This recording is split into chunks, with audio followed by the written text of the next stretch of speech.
Урматтуу депутаттар, мен сіздердің барыңызға біріншіден өзім ыраазычылыгын билдирип кетемин. Ушул биздин кабыл алган чечимдерди урматтуу президентибиз башында туруп ушул маселелерди чечкендигин мыйзамдаштырып, сіздер добуш берип, монтип мыйзамдаштырып бүгүн ратификацияны өткүзүп отурасыздар. Бул чоң жеңиш болду. Элибиздин, мамлекетибиздин, Кыргыз мамлекетинин чоң жеңиши болду. Кудай буюрса, мына башында айтып өткөндөй, мындан ары тынчтык болуп, ар бир күчүбүздү, энергиябызды, акылыбызды, билимибизди биргеликте, ынтымактыкта мамлекетибиздин өсүүнүн үстүнө жумшашыбызды ар бирибиз аракет кылышыбыз керек.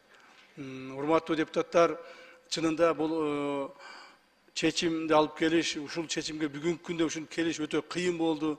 Мен жана айтып өтпөдүмбү? Конфликттер болду, уруш талаш болду, өтө чоңдогон кайгыларды көрдүк, өтө чоңдогон кайгыларды башыбыздан өткүздүк. Бирок ошолордун бардыгын жеңип өтүп, кайрадан өзүңдүн душманың менен бир столдо отуруп, ошол маселени чечкенде дагы тынчтык жол менен, достук жол менен чечүүгө жетишиш өтө оор болду.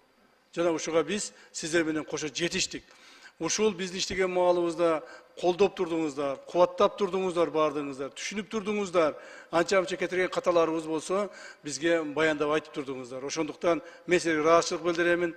Жана ушул трибунадан дагы бир нерсени айтып коеюн. Мен айрыкча өзүм ыраазычылыгымды урматтуу президент Садыр Кожоевичке билдирип кетким келет.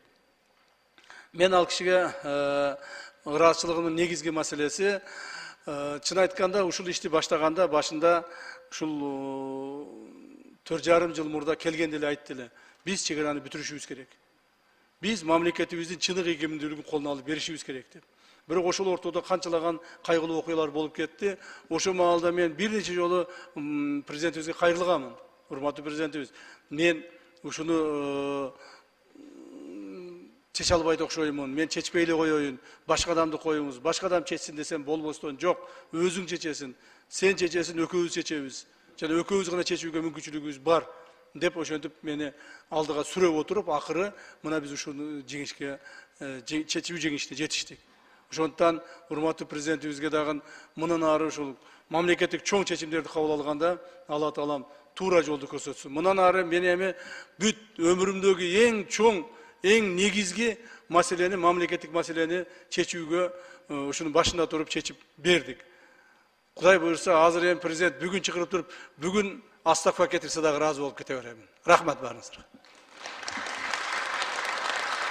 Рахмат.